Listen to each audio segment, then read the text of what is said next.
কথাতেই আছে, সব তীর্থ বারবার, গঙ্গাসাগর একবার। নলেনগুড়ের সন্দেশ আর বড়দিন ছাড়া আরও একটা উৎসবের জন্য শীতকালের অপেক্ষা থাকে বছরভর, গঙ্গাসাগর।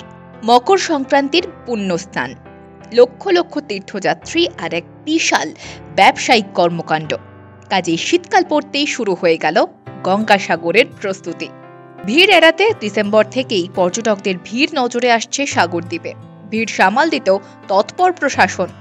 অন্যদিকে অতিমারির কঠিন সময়কে পিছনে ফেলে গঙ্গাসাগর মেলাকে বিশ্বের দরবারে পৌঁছে দিতে এক যুগান্তকারী পদক্ষেপ নিয়েছে পশ্চিমবঙ্গ সরকার। ই স্নান, ঘরে বসে অর্ডার করলেই গঙ্গাজল গঙ্গামাটি মহাপ্রসাদের প্যাকেজ পৌঁছে যায় ঘরে ঘরে, যে সিদ্ধান্তে উপকৃত হয়েছেন স্থানীয় ব্যবসায়ীরা। অন্যদিকে রয়েছে গঙ্গাসাগরের লাইভ আকর্ষণ, জমজমাট গঙ্গাসাগর মেলা। মেলায় ব্যবসা হয় এবং মেলার আগেও হয় এবং ভাঙা মেলাতে বেশি ব্যবসাটা হয়। গঙ্গাসাগর শুধু নয়, এই দ্বীপবাসী প্লাস কাকদ্বীপ, পাশাপাশি যে সুন্দরবনের যে লোকেরা আছেন, সবাই ভাঙা মেলায় সব মালপত্র কিনতে আসেন। এই ভাঙা মেলার আসর সেখানে এক বিশাল ব্যাপার। যারা গিয়েছেন তারা এর আনন্দ উপভোগ করেছেন।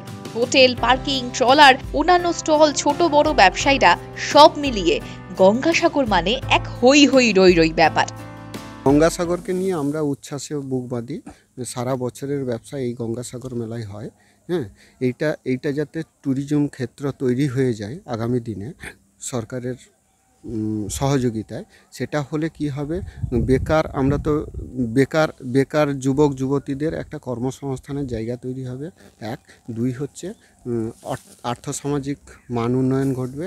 3 নম্বর হচ্ছে যে পরিবেশের একটা দিক আসছে, তাদের আর্থিক সামাজিক মান উন্নয়ন ঘটলে আগামী দিনে তাদের সুখ স্বাচ্ছন্দ্য, সামাজিক যে মেলবন্ধন সবই তৈরি হবে। কুম্ভ মেলার পর যদি বিশ্বের কোথাও সবচেয়ে বেশি লোক সমাগম হয় তবে সেটাই গঙ্গাসাগর মেলা।